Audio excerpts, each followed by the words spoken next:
votre serviteur, le pasteur Philippe Mukenge, pour votre émission Que la Bible parle. Nous sommes mercredi et tous les mercredis, vous avez votre émission Que la Bible parle, une émission qui répond aux préoccupations, une émission qui répond aux questions, une émission qui répond réellement à des situations qui exigent de la lumière, qui exigent de la précision, qui exigent que nous puissions avoir de la certitude. Une émission qui nous permet de pouvoir réellement apporter des réponses à des questions que nous nous posons, que vous vous posez. Voilà pourquoi nous nous disposons tous les mercredis et nous venons pour pouvoir réellement partager la parole du Seigneur. Que l'Éternel, notre Dieu, vous soit favorable, que l'Éternel puisse vous accorder toutes les bonnes choses, que Dieu puisse vous accorder réellement ses faveurs, que l'Éternel puisse répondre à vos préoccupations quotidiennes, qu'il puisse répondre à vos inquiétudes, que le Seigneur puisse vous donner ce qui est nécessaire à la vie de tous les jours, que l'Éternel puisse vous accorder les dons spirituels pour que vous soyez utiles pour l'épanouissement de son œuvre. Nous saluons tous les bien-aimés fidèles à cette émission qui nous soutiennent au travers de leur participation. Lorsque vous participez, cela contribue à l'émission. Voilà pourquoi nous vous disons un grand merci et nous bénissons le Seigneur pour vous et nous prions que le Seigneur puisse vous bénir davantage, que le Seigneur puisse vous accorder réellement toutes les bonnes choses et qu'il puisse vous accorder réellement l'entendement qu'il faut dans le nom puissant et glorieux de notre Seigneur Jésus. Voilà, bien-aimés dans le Seigneur, nous saluons, n'est-ce pas, la sœur José, nous saluons le bien-aimé Ghislain, salutations à la sœur Bibiche, nous saluons, n'est-ce pas, la sœur Lise, que le Seigneur vous soit très très favorable. Lisa, que Dieu vous bénisse. Nous saluons la sœur Cathy, nous saluons notre bien-aimé Jean Didier, nous saluons le bien-aimé Todd, nous saluons le bien-aimé Peter, la sœur Liliana, la sœur Francine, la sœur Pélagie, la sœur Aurélie, la sœur Charlotte, Valérie, le bien-aimé Farid, le bien-aimé Bertrand et la sœur Sylvie, nous saluons le bien-aimé Rocky et la sœur Cindy, nous saluons, n'est-ce pas, tous les bien-aimés qui vont pouvoir réellement nous suivre, soit en différé, soit réellement dans notre compte YouTube. Que le Seigneur vous soit très favorable, que le Seigneur vous bénisse, que le Seigneur puisse vous accorder bien de bonnes choses dans le nom puissant et glorieux de notre Seigneur Jésus. Voilà, bien-aimés dans le Seigneur, nous sommes une communauté, nous nous identifions comme la communauté des saints, donc les assemblées des saints, les églises des saints. Donc, nous prêchons Christ et nous croyons que la parole de Dieu parle de Christ. Donc, dans la Bible, il s'agit de Christ. Voilà, nous sommes très actifs dans les médias, dans les réseaux sociaux. Et voilà, nous avons parlé pour dire que il y avait cette difficulté de pouvoir réellement être dans les réseaux sociaux. Quand vous êtes dans les réseaux sociaux, donc vous allez rencontrer voilà, toutes sortes d'enseignements, toutes sortes de révélations. Et voilà, il faudrait d'abord être mature pour pouvoir réellement oser, comme nous l'avions illustré, oser sortir de la maison. Donc, quand un enfant est bébé, cet enfant ne sort pas de la maison tout seul. Il est tout le temps accompagné. Voilà. Mais lorsque l'enfant grandit, Donc, il commence à pouvoir réellement aller tout seul. On l'envoie même, donc il peut aller à l'école tout seul, il peut aller même au supermarché tout seul, il devient utile et il aide même les parents. Donc, pour démontrer que cette vie nous permet de pouvoir comprendre que ceux qui sont matures, ils peuvent faire face à des révélations, à des enseignements, donc ils peuvent faire face parce qu'ils sont matures. Et comme nous le savons, la Bible le dit, d'ailleurs par rapport aux païens, dans le livre de 1 Corinthiens au chapitre 5, Paul est en train de dire que s'il fallait s'isoler des païens, on devrait quitter ce monde. Donc si nous pouvons côtoyer les païens qui, eux, ont déjà une vie qui n'est pas conforme à la parole de Dieu, et dont les idées seront contradictoires à la parole de Dieu. Rarement, les idées peuvent être conformes à la parole de Dieu, mais l'attitude, le comportement peut nous amener à nous éloigner de Dieu, parce que, comme je l'ai toujours dit, il y a des païens qui sont nocifs, n'est-ce pas, qui agissent mal, qui sont des délinquants, et ceux-là, même la société les condamne.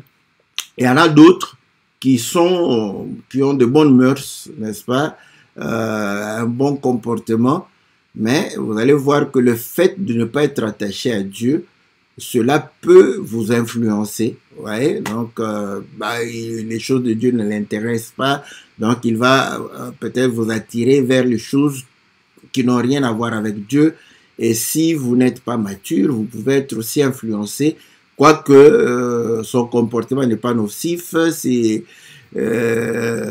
voilà, ses propos ne sont pas indécents, donc, mais le fait de ne pas être attaché à Dieu, d'avoir un comportement où il mène sa vie par lui-même, ça peut vous faire une mauvaise influence. Voilà. Donc, Paul dit dans le livre de 1 Corinthiens, chapitre 5, que si on nous demandait de pouvoir réellement ne plus avoir des relations avec des païens, cela allait se conclure à nous demander de quitter ce monde. Voilà. Donc, si nous pouvons avoir des relations avec des païens, c'est que nous sommes assez matures pour pouvoir réellement ne pas être influencés par les païens, ni par leur comportement, ni par leurs propos. Voilà. Bon, aujourd'hui, je fais grâce. Si vous avez une question, n'est-ce pas, vous pouvez toujours me la poser, n'est-ce pas, même si ça n'a rien à voir avec ce que je dis. Comme ça, je vais essayer de voir si alors, je dois avoir mon regard sur vos commentaires. Voilà. Donc, je vais de temps en temps jeter le coup d'œil sur le commentaire là-bas. Donc, si jamais un frère pose une question que vous vous rendez compte que je ne réponds pas ou je ne fais pas mention de cette question, donc à ce moment-là, quelqu'un d'autre peut rappeler, hein, comme ça, parce que les commentaires sont en train de pouvoir monter, donc les anciens commentaires disparaissent de l'écran. Donc j'ai de nouveaux commentaires. À ce moment, vous renouvelez la question. Je pourrais toujours, c'est un peu spécial, je vais voir si je vais parvenir, parce que quand je parle, parfois je ne me préoccupe pas de commentaires que vous faites. J'ai des difficultés quand quelqu'un pose même une question correspondant à ce qu'on était en train de pouvoir dire. Voilà. Donc, ce que je suis en train de pouvoir dire, c'est quoi? C'est pour dire que, voilà, donc, Dieu sait que si nous sommes matures, nous pouvons faire face, n'est-ce pas, aux ténèbres. Voilà pourquoi dans Matthieu chapitre 5, il va pouvoir dire que vous êtes une lumière. Étant une lumière, il dit que nous sommes une ville qui est placée sur la montagne, donc qui est vue de tous. Et il dit, étant une lumière, on est une lampe, nous devons être placés au-dessus, c'est-à-dire au vu et au su de tout le monde. Voilà. Mais vous savez que la lumière dissipe les ténèbres. La lumière chasse les ténèbres. Donc, si vous avez la lumière, vous allez chasser les ténèbres. Donc, nous prenons les païens déjà. Donc, celui qui est mature a cette lumière qui chasse les ténèbres. Il y a encore une autre écriture, je ne sais pas si dans quel livre encore, si c'est Joël ou... mais où on dit que les ténèbres ne régneront pas toujours. Voilà. Donc, pour démontrer que quand la lumière vient, la lumière chasse les ténèbres. Et ce sont les principes qui fondent notre croyance. Comme je l'ai toujours dit, comment vous saurez que vous êtes dans le bon? C'est difficile pour... bon, si Dieu, n'est-ce pas, te visite, là, l'Esprit de Dieu peut, comme ça, sans que tu aies la connaissance, mais tu ressens simplement que non, ce qu'on me dit n'est pas correct. Ou bien tu as un besoin de pouvoir connaître davantage. Donc à ce moment-là, vous aurez, n'est-ce pas, attendez, je vais voir qu'est-ce qu'il y a ici sur... ok, il n'y a pas de souci, ok. Voilà, donc j'étais en train de pouvoir dire que si vous avez, voilà, ok, j'ai un petit souci, bon, ok, il n'y a pas de problème, voilà, je résous. Okay. J'étais en train de pouvoir dire que nous sommes basés sur ce principe, n'est-ce pas, que la lumière chasse les ténèbres. Et nous savons que quand la lumière vient, les ténèbres qui sont en moi seront chassées. Et la lumière est définie aussi comme étant la connaissance, comme étant la révélation. Donc, et dans le livre de Daniel, n'est-ce pas, il y a une écriture qui nous intéressait très souvent. Peut-être que aujourd'hui, nous n'avons plus l'habitude de pouvoir recourir. On dit que la connaissance augmentera. Parce que Dieu disait à Daniel de sceller, n'est-ce pas, ce qui était dit, de le sceller, afin que ceux qui liront, n'est-ce pas, auront l'augmentation de la connaissance. Donc, nous allons dans un principe où la connaissance va augmenter. Et nous savons que la connaissance, lorsque vous la vivez, n'est-ce pas, donc elle vous donne une meilleure vie. Donc on a toujours expliqué cela. Grâce à la connaissance, aujourd'hui, l'espérance de vie a augmenté parce que on fait face à des problèmes et à des maladies. Donc on a des solutions parce que nous avons la connaissance, les causes et nous avons les remèdes. Voilà. Donc, la connaissance te permet de pouvoir avoir une meilleure vie. Et l'Écriture dit que plusieurs liront, ils seront blanchis, n'est-ce pas? Pourquoi? Parce qu'ils comprendront, ils auront une connaissance augmentée. Voilà. C'est Daniel 12, 4. Voilà. Donc, ça, ce sont des Écritures qui nous permettaient d'être dynamiques. Donc nous sommes dans une communauté où nous sommes dynamiques dans la connaissance. Voilà. Maintenant, vous allez comprendre encore que nous avons une certitude d'être dans le vrai. Ça, c'est tout le monde croit être dans le vrai, donc vous n'allez pas nous dire que nous ne pouvons pas croire que nous sommes dans le vrai. Nous croyons que nous sommes dans le vrai et nous avons cette certitude aussi, nous ne nous inquiétons pas. Pourquoi? Parce que nous nous disons, si nous sommes dans l'ignorance, parce que nous n'avons pas eu la connaissance, non pas parce que nous sommes incrédules, n'est-ce pas? Dieu nous enverra la lumière et nous allons avancer. Maintenant, il s'est fait que, comme on le dit, la révélation a été pour nous un point fort, très positif. Et à un certain moment, nous avons basé la révélation sur des écritures assez, comment je peux dire, c'est-à-dire qu'il y avait une façon de pouvoir avoir une révélation, c'est-à-dire que l'écriture, par l'écriture elle-même, elle vous donne la révélation, parce que quand nous lisons les Écritures, vous allez comprendre que parfois la réponse est juste, n'est-ce pas, à côté de l'Écriture. Donc quand vous la lisez, si vous lisez très bien, vous avez la réponse, n'est-ce pas, de cela. Donc, à ce moment-là, cette manière était rassurante parce qu'il y avait une écriture assez explicite, n'est-ce pas, qui nous donnait le droit de pouvoir réellement apporter une révélation.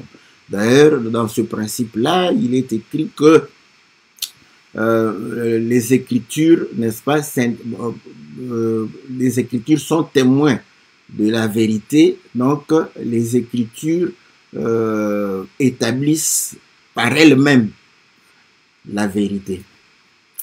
C'est juste, c'est vrai, c'est très vrai. Voilà pourquoi ceux qui prêchent de cette manière n'ont pas assez de problèmes. Moi, je suis de cette école-là où je préfère apporter une révélation où j'ai une écriture assez explicite. Donc, on a moins de problèmes et c'était aussi un peu la façon générale où on était en train de pouvoir recevoir, n'est-ce pas, la parole. Comme nous avons cru que la connaissance augmentera, donc voilà, donc, comme dans la science, hein, dans la science, les gens cherchent toujours. Et la recherche est basée sur des questions. Voilà pourquoi nous définissons parfois l'évangile que nous prêchons comme étant le pourquoi, le comment, le quand, le où. Et là, les gens, bon, quand on avait dit ça, c'était euphorique, on était content. À un certain moment, les gens commençaient à se poser la question, mais est-ce que c'est écrit où? C'est l'évangile, c'est le quand, le comment? Et pourtant, tout est dans la Bible. Nous prenons la conversation entre Dieu et Job. Vous allez voir que Dieu va poser des questions où vous avez toutes ces formes de questions, n'est-ce pas, que nous avons appris dans la grammaire, n'est-ce pas, où on pouvait poser comment, Dieu posait, où étais-tu, pourquoi, tu sais dire. Donc, nous avons le comment, le pourquoi, le quand, le où, la manière, je ne sais pas. Donc, toutes ces questions que nous nous posons, Dieu a posé à Job. Donc, toutes les questions. Vous voyez, une façon de pouvoir apprendre à Job, parce qu'il voulait instruire. Il instruit Job par des questions. Donc, on comprend que les questions nous permettent de pouvoir réellement nous instruire lorsque nous apportont les réponses. Voilà. Et Ecclésiaste va pouvoir dire que la sagesse, c'est celui qui est sage connaît la raison des choses. Donc voilà pourquoi nous aussi, nous avons besoin de connaître la raison de toutes les choses. Il s'est fait que dans notre marche, sur une écriture, vous pouvez avoir la lumière sur beaucoup d'éléments et un élément, vous n'avez pas la lumière. Maintenant, si vous n'avez pas la lumière et que ça ne vous préoccupe pas parce que vous avez la lumière sur beaucoup d'éléments, vous pouvez continuer.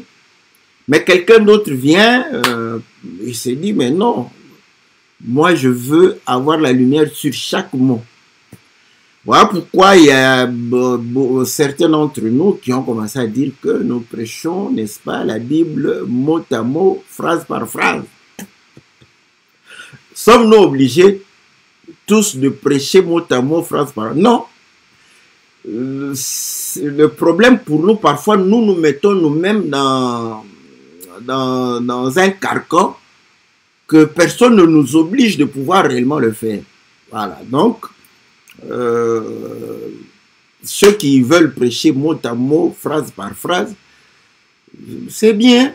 C'est bien, donc il y a ce style-là, il y a beaucoup bon, surtout beaucoup de docteurs, hein, pas tous, hein, il y a beaucoup de docteurs, beaucoup de prophètes qui, lorsqu'ils prêchent la parole de Dieu, s'ils enseignent, n'est-ce pas, vous allez voir qu'il va toucher sur l'écriture, il va toucher chaque mot, expliquer chaque mot, n'est-ce pas? Et nous savons que nous tous, nous prêchons par rapport à Christ. Donc, ceux qui ne se préoccupent pas de pouvoir prêcher mot par mot, phrase par phrase, il y a des éléments qui laissent, par exemple les chiffres. Mais ceux qui veulent prêcher mot à mot, les chiffres font partie des mots. Voilà, parce que vous les écrivez en symboles, n'est-ce pas, 1, 2, 3, 4, 5. Mais vous voyez, 1, on peut l'écrire en mots. 1, 100, vous pouvez l'écrire en lettres, n'est-ce pas? Donc, ce sont des mots. Donc, quand on a 100, on a 30, on a 40, vous pouvez l'écrire, n'est-ce pas, en lettres, ça se fera un mot. Donc, quelqu'un va vouloir prêcher même ces chiffres-là. Même si vous n'avez pas la révélation sur les chiffres, l'autre vient, il tient à pouvoir avoir, parce que ces chiffres ne sont pas donnés en vain. Dieu ne fait rien sans but. Ça, c'est l'écriture, n'est-ce pas, de Proverbe 16, je crois 14. Je ne sais pas si c'est 14 ou 6.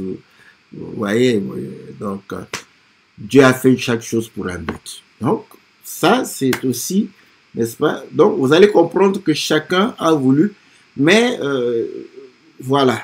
Maintenant, nous assistons à des révélations, nous assistons à des enseignements, à des doctrines, parfois qui paraissent contradictoires. Bon, moi, j'ai une foi. Hein? Ça, c'est ma foi à moi. Voilà pourquoi je veux vous communiquer cette foi. Vous êtes dans les médias, on ne va pas vous interdire pour dire il ne faut pas écouter celui-ci, il ne faut pas écouter celui-là. D'abord, le faire, c'est supposer que vous êtes encore des bébés spirituels. Comme je l'avais dit, il n'y a que les enfants qu'on craint de pouvoir sortir. Même, écoutez, aujourd'hui, même les enfants de 8, 12 ans, on les laisse sortir seuls. C'est vrai que quand vous voyez qu'il a fait trop longtemps, vous vous inquiétez. Donc, ok. Mais quand quelqu'un est adulte, on ne se préoccupe plus. Donc, c'est à lui de nous informer où il est, qu'est-ce qu'il fait, tout ça. Donc, naturellement, on est calme. Donc, voilà. Donc, je ne peux pas commencer à dire à un adulte dans ma maison de dire non, mais il ne faut pas sortir, il ne faut pas faire ceci, il faut pas. Finalement, il va croire qu'il est encore un bébé. Donc, voilà. Maintenant, ça fait longtemps quand même, on écoute la parole, tout ça, donc nous supposons que la plupart d'entre vous sont adultes. Maintenant, ceux qui sont, parce qu'il y a des frères qui se convertissent, conseil, ça c'est un conseil que je vous donne.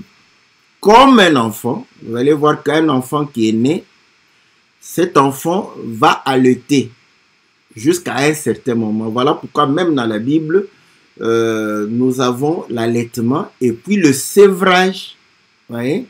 Naturellement, ça s'est fait. Un enfant qui naît, l'enfant se nourrit des mamelles de sa mère. Donc, vous allez comprendre que l'enfant est attaché à sa mère. Voilà. Nous, en tant que ministres, nous sommes aussi des mères. Donc, vous pouvez vous attacher à celui par qui vous avez cru. Ça, c'est un conseil. Moi, je vous donne ce conseil-là. Vous attachez à celui que vous avez cru. Maintenant, si au moment où vous êtes attaché, mais c'est un peu, voilà, vous êtes dans les nets, vous pouvez écouter un autre. S'il y a contradiction apparente, moi je dis apparente, hein, c'est moi, parce que j'ai cette foi-là. Donc à ce moment, je vous demande de vous rester attaché aux mamelles de votre mère. Ça, c'est votre nourriture principale. Restez attaché. S'il y a contradiction apparente entre moi qui ne suis pas votre mère, n'est-ce pas, et votre mère, restez, n'est-ce pas, aux mamelles de votre mère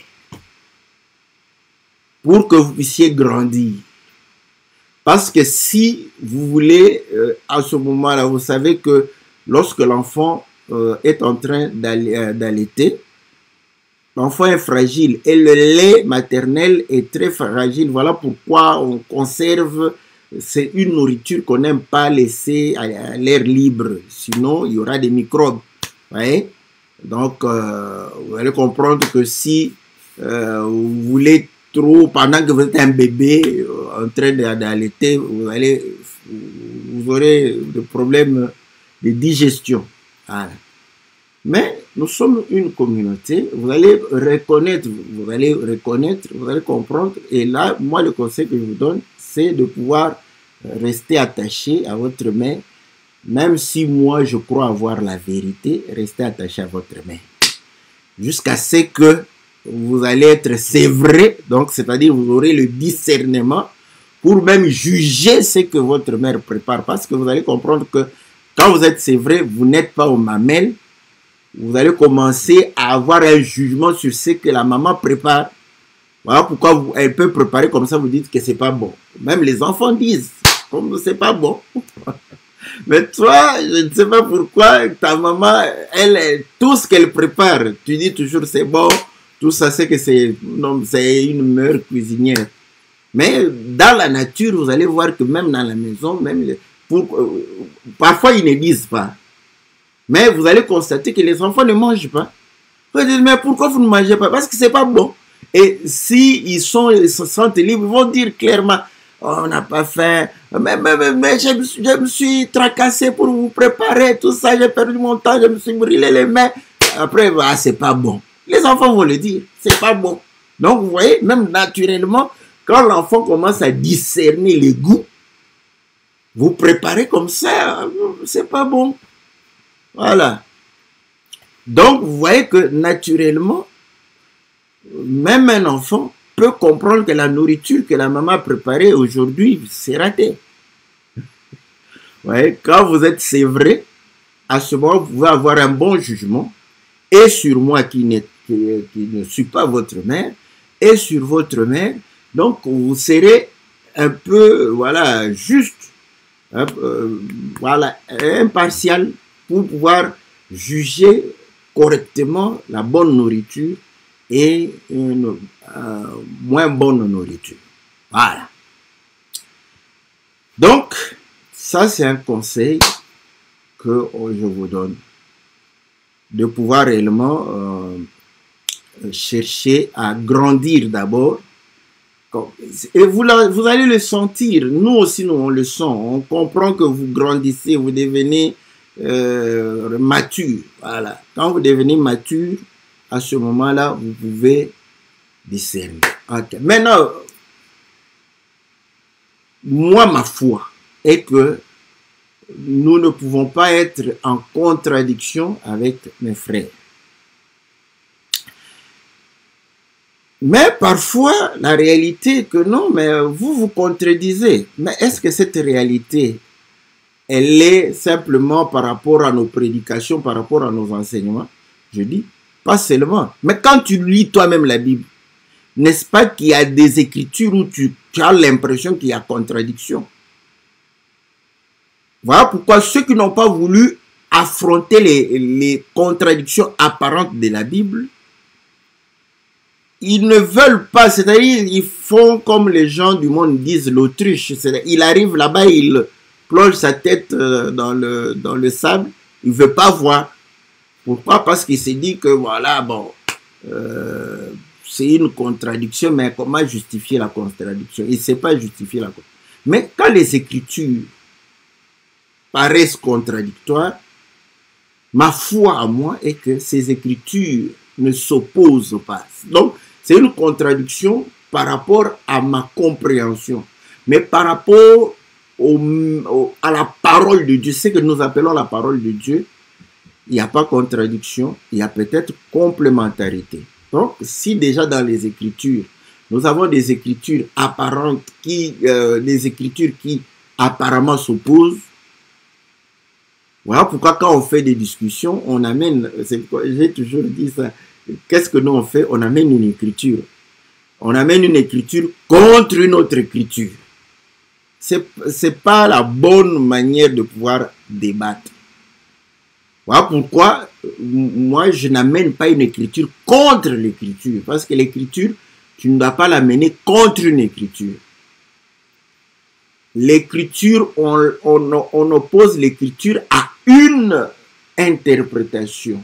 Voilà. Ça, tu peux opposer l'écriture à une interprétation. Pourquoi? Parce que l'interprétation doit se reposer sur une écriture. Mais tu ne peux pas prendre une écriture pour pouvoir opposer à une autre écriture. Je prends par exemple quand Paul dit qu'il n'est pas bon que l'homme soit seul.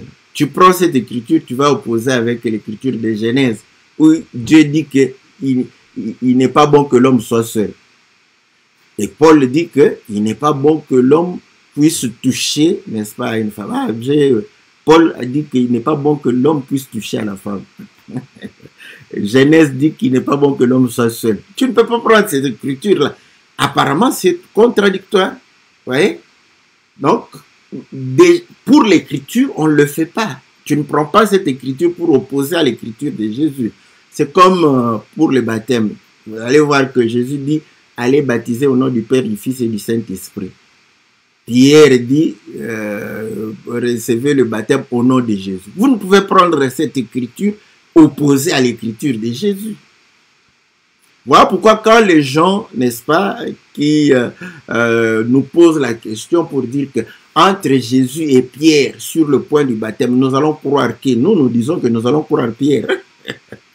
ça fait un problème. Oui, nous allons croire Pierre, n'est-ce pas? On ne va pas croire Jésus. Ah, là, quelqu'un va dire, comment on ne va pas croire Jésus? Tout ça. Vous voyez? Mais nous allons justifier cela. Parce que Jésus parlait en parabole. Comment allons-nous croire à une parabole que nous ne comprenons pas? Quand on lui a posé la question, pourquoi parles-tu en parabole? Il dit, pour qu'ils ne comprennent pas. Donc, si vous vous attachez aux paroles de Jésus, vous n'allez pas comprendre. Nous nous attachons à Pierre parce que le Saint-Esprit en parlant en lui. Et Jésus avait dit que je vous enverrai le Saint-Esprit. Il vous conduira dans toute la vérité. Il vous dira ce que je vous ai dit. Il vous l'annoncera. Voilà comment. Vous voyez? Donc, vous allez comprendre que, en fait, ce n'est que lui, il va croire que nous avons refusé de croire en Jésus. Non, non, on n'a pas refusé de croire en Jésus. Mais apparemment, nous lui disons que pour l'aider à comprendre que non, ce n'est pas de cette manière que tu dois opposer les Écritures, nous pouvons lui dire que nous allons croire à Pierre. Voilà. Donc, vous voyez, si vous le faites avec les Écritures, pourquoi vous le faites avec nos enseignements, par exemple? Donc, d'où il faut savoir quel est le fond de notre message. Parce que, comme, voilà, j'ai salué mon pasteur Blanchard, il a toujours dit, c'est une vérité. On ne va pas inventer d'autres écritures. Voilà. Donc, plus notre connaissance est en train d'augmenter, nous utilisons quoi? Les mêmes écritures. On ne va pas utiliser d'autres écritures. Nous n'avons pas d'autres écritures pour pouvoir poser nos révélations ou nos enseignements. Donc, ça dépend maintenant de la façon dont nous utilisons, n'est-ce pas, l'écriture. Donc, voilà pourquoi moi, je n'ai jamais cru qu'un de mes frères peut s'opposer à moi. Mais il peut parler différemment de moi. Mais je ne crois pas qu'il s'oppose à moi. Voilà. Vous voyez? Donc, j'ai le même comportement envers mes frères que lorsque je lis les Écritures. Voilà pourquoi, d'une autre manière, nous disons que les Écritures, ce sont des sœurs, voilà, qui s'embrassent. Ce sont les versets sont des frères qui s'embrassent. Donc, les versets, nous les prenons comme des frères. Donc, ils ne peuvent pas s'opposer. Il y a une belle écriture que le docteur Pucho, je l'ai entendu du docteur Pucho, ça, j'étais très très bien impressionné. Lorsqu'il, le proverbe le dit, lorsque les frères se querellent, c'est que le palais est verrouillé. Voilà. Donc, il voulait montrer que quand les Écritures semblent s'opposer, comprenez que c'est pour verrouiller, n'est-ce pas, la révélation. D'où le Seigneur a donné à Pierre la clé pour ouvrir, n'est-ce pas, là où c'est verrouillé. Donc, vous voyez le comportement que j'ai quand j'ai des écritures qui paraissent contradictoires. Je cherche à comprendre chaque écriture dans son aspect et pouvoir comment faire embrasser ces écritures-là. Cette démarche-là, c'est ce que vous devrez faire a priori. A priori. Entre nous, les ministres de cet évangile éternel. Au lieu d'être des agents de discorde. Nous sommes des hommes spirituels. Nous avons des sentiments. Personne ne vous dise que non, on a des sentiments. Lorsque vous dites Amen, ça nous plaît, ça fait plaisir. Lorsque vous nous encouragez, nous sommes contents. Lorsque vous nous critiquez, nous sommes tristes, nous sommes mécontents. N'est-ce pas? Lorsque vous dites que nous ne prêchons pas bien, voilà, ça nous met mal à l'aise. Et si tous les jours nous avons les mêmes critiques, on s'éloigne de vous. Voilà. Mais ça fait content quand on entend que oh non, bah, vous prêchez bien. Ça fait plaisir. Maintenant, quand, au lieu de dire que non, mais j'ai entendu le frère dire ces choses d'une autre manière, ça c'est déjà un langage qui nous permet de ne pas prendre les positions de se quereller avec les autres. Mais quand vous dites, bah, l'autre t'a contredit, il a même dit que ce que tu dis est faux, vous contribuez, n'est-ce pas, à des querelles qui ne sont pas utiles. Voilà. Maintenant,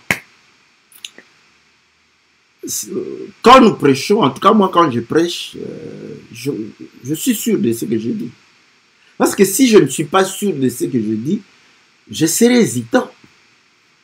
Donc quand je prêche, je suis très sûr de ce que je suis en train de pouvoir dire. Donc c'est normal que j'ai une attitude de quelqu'un qui est convaincu.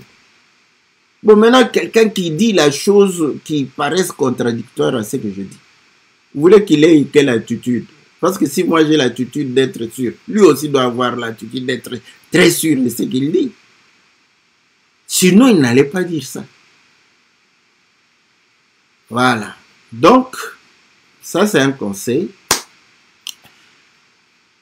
Normalement, ce conseil que je vous le donne, je le donne aussi à tous les ministres, c'est-à-dire que, comme je le dis, nous-mêmes, nous devons être disposés à pouvoir apprendre de tout le monde, des ministres, tout comme aussi des disciples. Et aujourd'hui, avec l'Internet, vous pouvez écouter un ministre et venir défendre la position d'un ministre.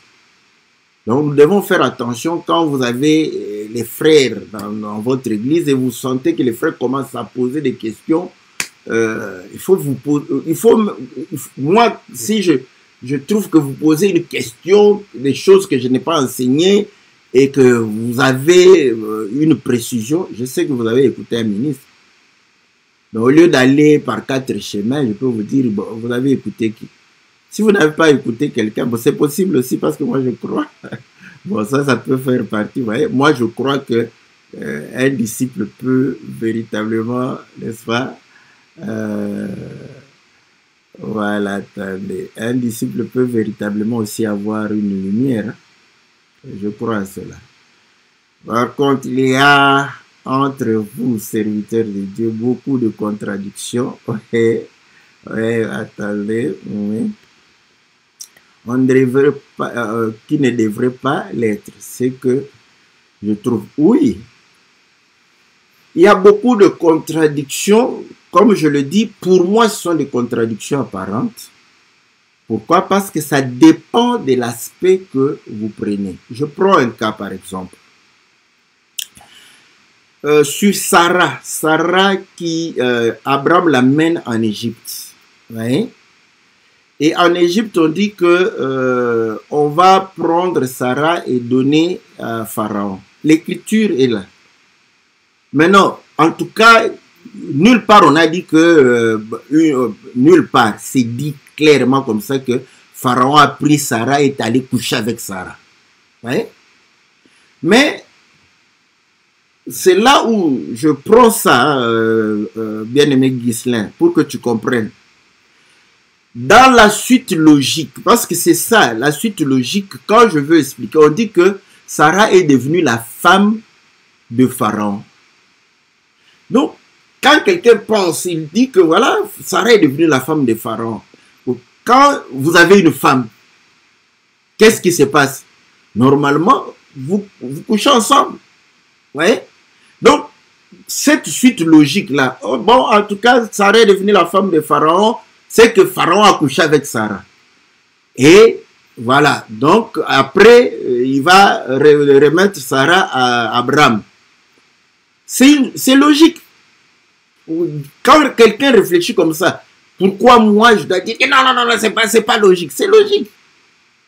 Mais maintenant, moi quand je lis, on dit qu'il est devenu la femme de Pharaon. Mais je me dis, Dieu ne peut pas laisser à ce que Sarah soit touchée par Pharaon.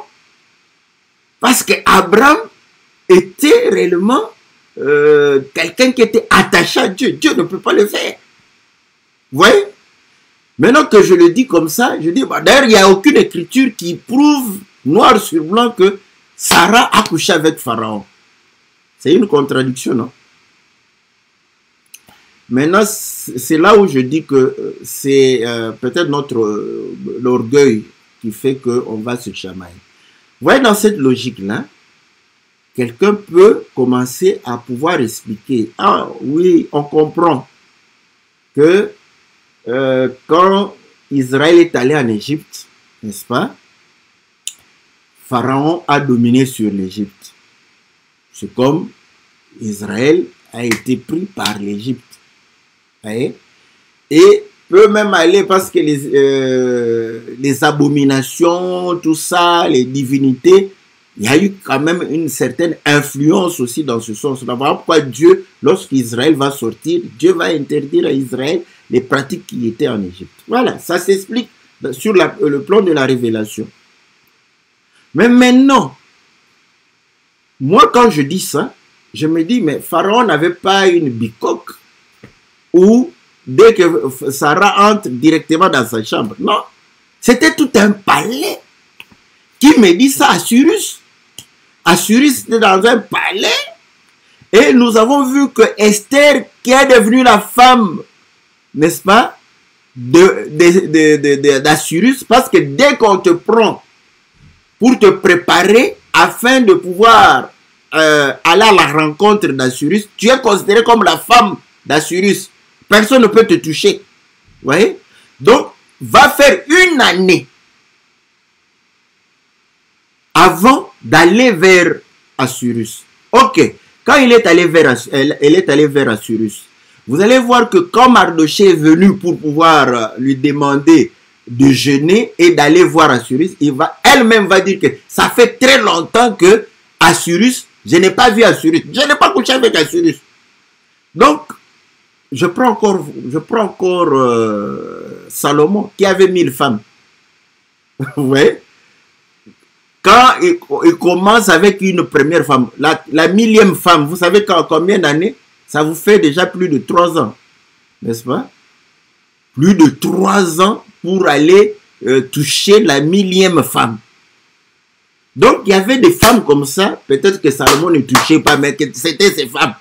Ça, c'est une écriture qui me rassure que tout en étant prise pour la femme de Pharaon, Dieu peut permettre à ce que Sarah ne soit pas touchée. Parce que Dieu ne peut pas permettre cet adultère-là. Ok? Il y a encore une écriture où vous voyez, c'est écrit que quand il s'est déplacé d'une ville à une autre, quand ils étaient encore petits, il parlait d'Abraham, d'Isaac et de Jacob. Sont ceux qui s'est déplacés tout en étant peu nombreux. Dieu n'a pas permis qu'on puisse les toucher. Parce que c'était comme la prunelle de ses yeux. Bon, toucher à Sarah, c'est toucher à Abraham. Vous voyez? Donc, vous voyez, nous sommes dans ces deux cas-là pour montrer que, effectivement, tout en devenant la femme de Pharaon, mais Dieu a préservé Sarah. Bon, on va commencer à discuter. Non, il ne connaît rien, il ne connaît pas. Et pourtant, tu vas faire des démarches pour me prouver qu'on a couché avec Sarah. Et toutes ces démarches-là ne disent pas noir sur blanc qu'on a couché avec Sarah. Donc, ça sont des...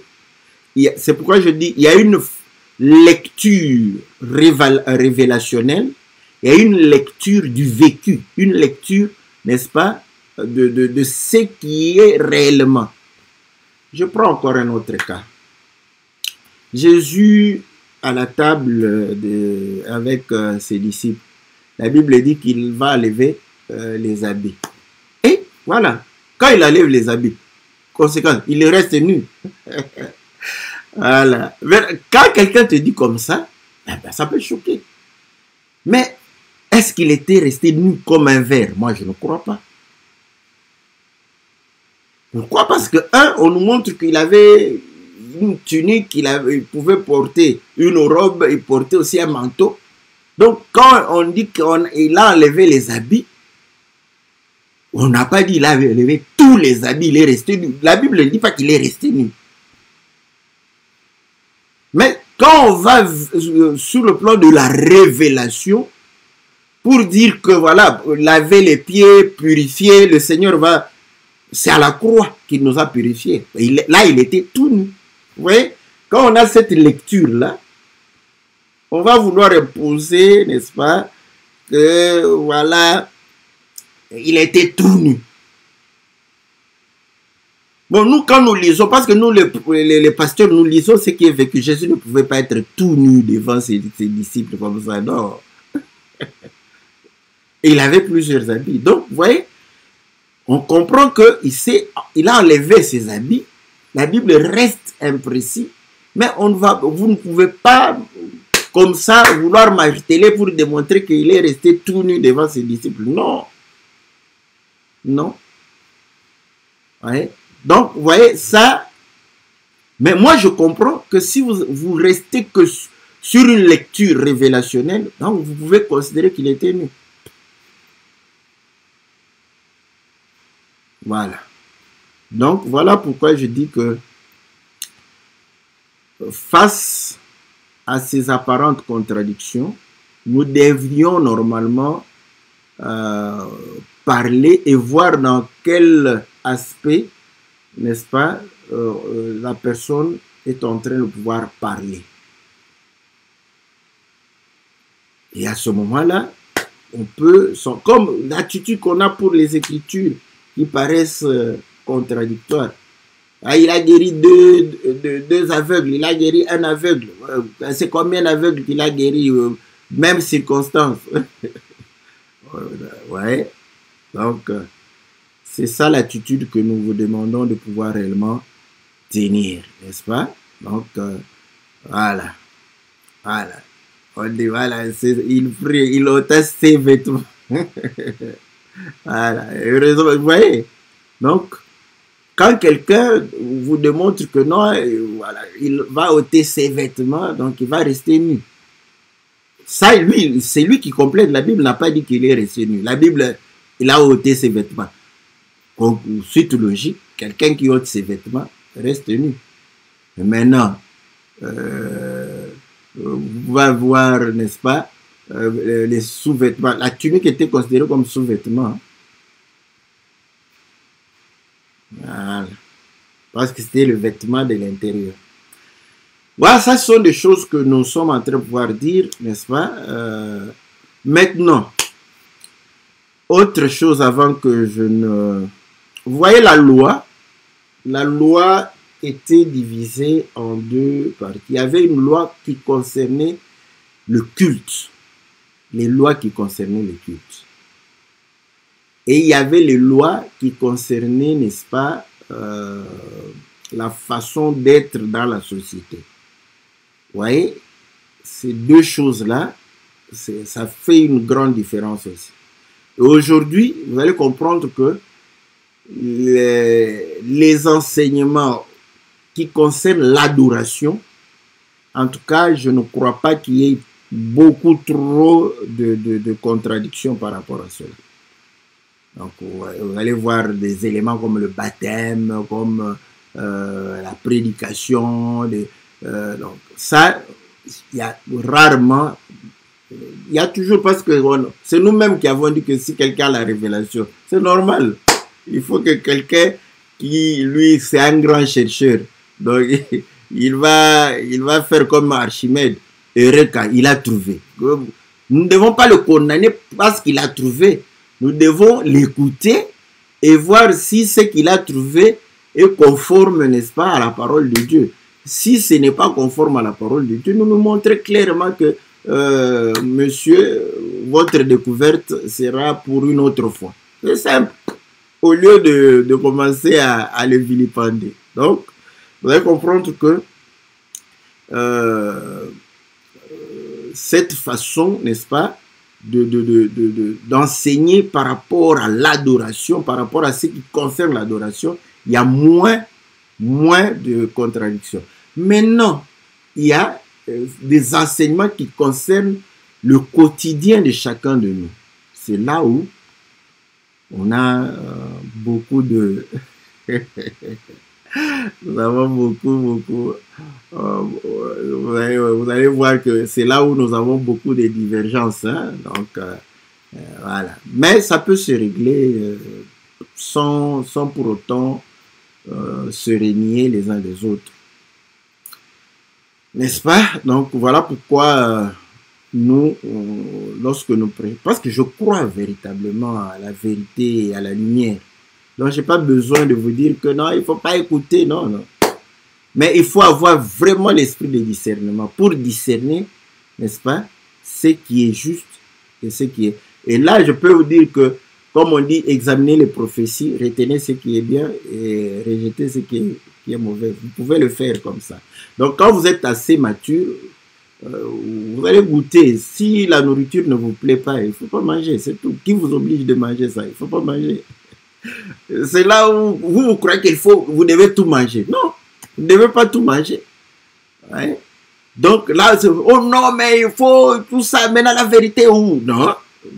Bon, maintenant, entre les deux, quelle est cette nourriture? D'abord que tu trouves que c'est la bonne nourriture. Donc, mange d'abord ce que tu trouves comme bonne nourriture. C'est ça. Tu n'es pas obligé. Après, tu dis, mais non, vous nous troublez.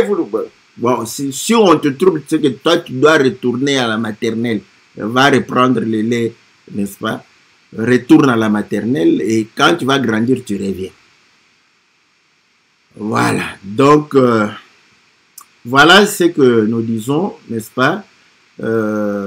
Aidez-nous à garder cette communion fraternelle, n'est-ce pas? Voilà pourquoi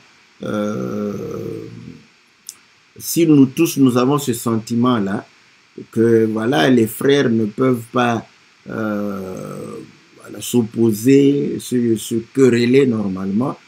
Si jamais nous nous querellons par rapport aux Écritures, par rapport à l'enseignement, hein, comme je l'ai dit, c'est peut-être pour verrouiller, n'est-ce pas? Mais généralement, vous allez comprendre que aujourd'hui, je prends l'expression d'un bien-aimé qui dit que quand le soleil se lève, l'ombre se positionne de l'autre côté. Quand le soleil se couche, l'ombre change de position. Donc parfois, l'ombre a changé de position, c'est parce que c'est la position du soleil. Voilà pourquoi vous allez comprendre que pour avoir une bonne lumière, il faut d'abord appliquer l'écriture sur Jésus. Et nous aurons moins de problèmes, moins de divergences. Parce que là, l'ombre et le corps seront confondus. Ah. On aura moins de problèmes par rapport à cela. Maintenant, ça dépend de dans quelle position tu te trouves. Tu te trouves n'est-ce pas, du côté du coucher du soleil ou du côté du lever du soleil. Et on ne peut pas se chamailler pour ça. Par contre, c'est une richesse. Voilà, bien aimé dans le Seigneur, n'est-ce pas, c'est que nous pouvons avoir comme attitude, n'est-ce pas, face aux contradictions apparentes, n'est-ce pas, et face aux confessions qui peuvent paraître différentes dans notre communauté, n'est-ce pas, ou nos communautés des saints, des assemblées des saints, bon, les noms aussi, donc ceux qui croient que de Genèse à Apocalypse, il s'agit simplement de Christ. Voilà, ça c'est bien. Donc, ça c'était un conseil que nous nous donnons, n'est-ce pas, pour que nous ne puissions pas alimenter, n'est-ce pas, les querelles, tout ça. Mais quelqu'un qui a une mauvaise vie, quelqu'un qui veut diviser, parce que la Bible dit que un royaume divisé ne subsiste point. Donc le royaume de Dieu, ce n'est pas un royaume pour diviser les gens. Donc c'est lui qui veut diviser les gens, donc c'est pas bien. C'est pas bien. Donc présente Christ, parle de Christ, il ne faut pas commencer à dire non, si tu doutes de moi, dis simplement qu'en tout cas ce frère-là, je doute de lui. Faut pas commencer à dire oh non, voyez, lui, il fait non. Que la personne puisse me découvrir. Peut-être que je me comporte comme ça parce que toi aussi, tu me pousses à me comporter de cette façon-là. Voilà. Que le Seigneur nous soit très favorable, n'est-ce pas? Ne vous inquiétez pas par rapport à cela. Comme je le dis, c'est comme deux écritures qui se contredisent apparemment. Donc, n'ayez pas très peur. Donc, voilà pourquoi que la Bible parle. Posez la question et vous pouvez carrément dire, surtout si c'est avec moi, vous dites que non, mais tel prédicateur a dit ceci. Et je vais l'écouter et je peux même te dire qu'il a raison en disant cela. Et voilà pourquoi, donc, il n'y a pas de souci par rapport à cela. Que Dieu vous soit très favorable, que Dieu vous bénisse, n'est-ce pas? Donc, on se retrouve, n'est-ce pas, dans les émissions prochaines, donc le lundi, par la grâce du Seigneur, et le mercredi, pour les questions, les inquiétudes et la volonté d'être éclairci. Que Dieu vous bénisse, que Dieu vous soit favorable. Au nom de Jésus. Amen.